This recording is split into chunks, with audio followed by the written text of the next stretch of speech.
everybody, Gene here, doing my fortnightly SMB segment from the Hunter Valley in New South Wales. Hope everyone's having a great weekend. It's a beautiful Sunday afternoon here. When I say beautiful, we're getting some rain, so it's really nice to see the rain. Haven't had it for a while, which is great. Hope everyone in Victoria is doing well, especially.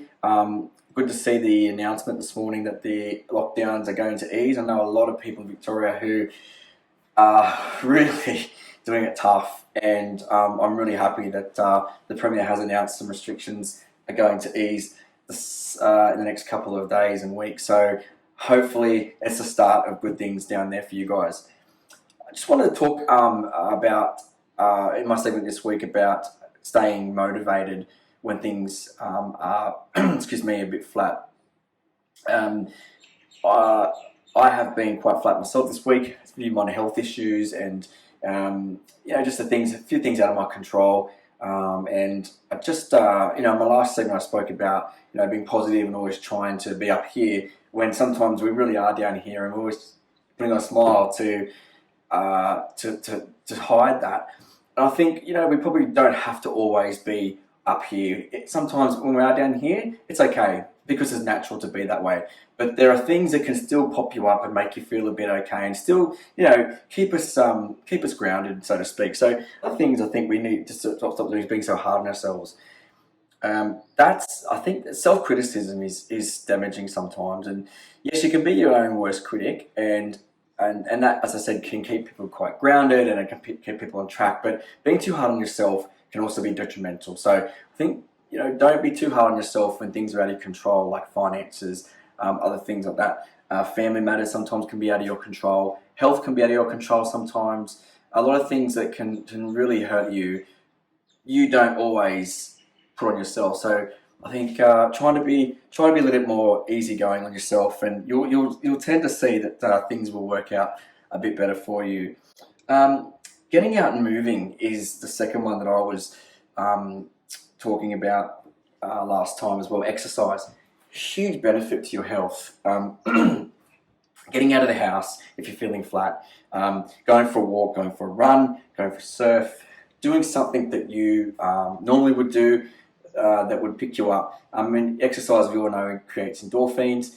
Getting outside, going for a walk, going to see a friend if you can, and family. It's not easy always to do that, but it is quite beneficial. And I think one thing for me this week is I've been a little bit distant with people, and people know straight away once I'm distant, something's up. So I guess the signs are there all the time. But getting out and doing stuff, even going for a coffee, reading the paper at your local McDonald's or a cafe, it does help. I think when you're inside all the time, and excuse me, those people in lockdown obviously, but people are inside all the time that are stuck, that don't get outside, they're just watching TV, they're sitting, they're eating, or just having bad habits. It can really start to get quite damaging for your health, especially your mental health. So I think people, as I said, getting outside and getting in the sunshine is a huge help. Third thing I was going to say is surrounding yourself with family and friends. Now, as I said, I touched on then, not always easy to do that. We don't always have access to our friends. Our family are busy. Sometimes it's not easy to do. I think if you can do it, it does help. Talk to your family and your friends about issues if you're feeling flat. But seeing your family is one of the nicest things that's possible, and it does tend to help your mood. And you've got support there with family and friends if you need so. I think that my number 3 thing is to get out and see family and friends, and get them to help you feel, talk about your issues.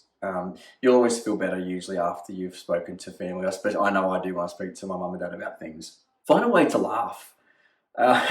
Again, when you're feeling down here, sometimes the last thing you want to do is laugh. Watch a TV show that you would normally laugh at. Like, for instance, I watch Everybody Loves Raymond or The Simpsons. I do like Will and Grace. Anything like that gives me a good laugh. Even if I don't feel like laughing, it forces me to laugh. And I know I feel a lot better after watching one of those TV shows, because especially for something like Will and Grace, you can you can definitely relate to a lot of things that happens in Will and Grace, especially us gay guys, and it does make me feel a lot better. This week I relied a lot on watching episodes of Will and Grace, and Everybody Loves Raymond, and something that just makes me feel a lot better. So try and turn on something like a TV show that would make you laugh, or read a book that's funny, anything that would get you laugh.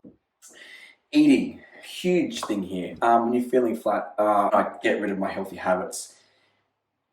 It's really, really hard to fall into that pattern of eating bad. I do it. I'm not going to sit here and say I don't. Tim Tams, chocolate biscuits, chips, cakes, sugary things that make you feel good. They're okay, but don't rely on them. Have a bad night here and there, but don't rely on them to make you feel better about yourself, because they'll do the opposite to you. If you get into a habit where you start eating bad food, it does tend to catch up with you. And again, I'm not here to tell people what sort of they shouldn't and should do, but I'm just giving you an experience of what's happened when I've felt really flat. And even this week, a couple of days this week, I felt really down. I've just gone straight in the cupboard and I've eaten, 3 or 4 Tim Tams in one go. It's so bad. Then afterwards, I think all that work I did at the gym this week, and yeah, but it does catch up with you. So try and go back to something healthy like salads, fruit, cook some eggs, something that's a little less damaging for you. And usually, again, eating healthy does create good thoughts. So I strongly recommend eating really well, especially when you're feeling down here. Breathing. One thing we really underestimate is just breathing at deep breaths. I know when I'm working out, I usually tend to try and I've got to force myself to breathe properly, because when I'm pushing weights or I'm running in the gym, you tend to forget to breathe. And it's one of the hardest things to do is to breathe. We've got to remind ourselves sometimes, because it's such a natural thing. We do it all the time, obviously, but when you really need it, we forget to do it. And in situations like where you're feeling really depressed or you're feeling very anxious, breathing is one of the greatest things you can do. It slows your body down, your heart rate, and gets you thinking clearer. Try and do it. A deep, big breath, straight away you feel wonderful. So don't forget to breathe. It's one of the crucial things that will keep you calm, relaxed, and you'll feel a lot better once you're breathing properly. One of the things I have looked up before, it says spend time with animals. Now, I don't have an animal. I'd love to have a dog. Unfortunately, I'm not in a position to have a dog here. We have horses and other things the neighbours have, and as it's not mine, I still try to sort of not spend time with it as such, but I go out there and I just see the horses, and it does tend to make you feel a bit relaxed seeing an animal. I've got friends with dogs, and I make sure if I go to a friend's house, I do try and spend time with dogs. They are the most beautiful animals, as we know. Cats, not my thing. I'm allergic to cats, but I know a lot of people love cats. Again, an animal that's your companion, they will make you feel 100% better. Dogs and cats tend to be wonderful companions, and they really, really are very special animals. I've read a lot up about animals with the research I do, and they are just a huge benefit to people's mental health. So if you've got animals, amazing. Spend time with your pets. Take them for a walk. Have a cuddle with them, because I'm sure they'd love that too. And it does help. One of the other things I haven't done lately, but I try and do when I'm feeling better, is doing something spontaneous and exciting. Now, it could be anything. People have a wide range of hobbies and likes. Spontaneous could be meaning going on a weekend away, going to meet someone on a date, or some kind of a coffee, doing something that's just usually out of the realm that you would normally do. So breaking the habit, so to speak. So a lot of the time when people are feeling down, it's because we do a lot. We do usually go by habit. So breaking the habit is spontaneous and it's exciting, and it's against what we normally would do.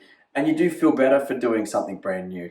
As I said, a lot of different activities that you can do, a lot of different likes. Do something that's really, really you wouldn't normally do, you've always wanted to do. Do it. It'll make you feel 100% better as well. Read something inspirational is another thing. I don't read as much as I should, but there are times where I do read a lot of quotes, and I know a lot of people on these sites, on Facebook and Instagram, have the inspirational quote pages. Lots and lots and lots of them. If you search for the inspirational quotes, you'll find them on Instagram and Facebook, and you can look at them. And a lot of the time, they may seem really cliche and cheesy, but they actually are right. A lot of people use these quotes to pick themselves up daily, to use them for motivational speaking. They use them for sad times, good times, all sorts of things. I would advise strongly for people to have a look at these and to see how they feel after reading a lot of these. A lot of these life quotes definitely relate to people, everyday people reading them. So if you do get a chance, search for them and have a look at them, but not just reading those quotes. Pick up a book, pick up a magazine, go online, read a blog, whatever your interests are, and it would inspire you, read it. You'll feel a lot better. Get some work done is another thing. Again, doing some backyard work if you've got a backyard, planting some plants, doing some kind of activity in the backyard, doing some work, study, work from home, as in if you work from home. If you don't normally do work outside of your normal hours, but you are feeling a bit flat, sometimes occupying yourself with work is one of those great things that can clear your mind. I would advise anyone to pick up some work, as I said, in the backyard. As I said, a project usually helps, again, clear your mind, get you back on track, and occupies yourself, especially if you're having a bad time in general with anything like, being locked down, finances. I know it's, again, I sound like I'm being very cliche, but these things really do help, and they've helped me. Especially, I remember during the first lockdown here in New South Wales when we couldn't go anywhere, I did a veggie garden, and it's still one of the best things I've managed to do in the last 6 months, and it's going fantastic. Every time I see it, I remember that time where I was just in complete and utter disarray, and I think I've moved on so well from there.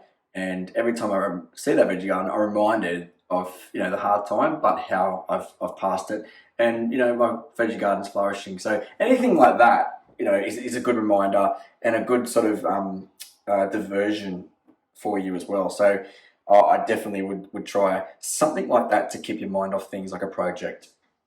So just to go back on a few points.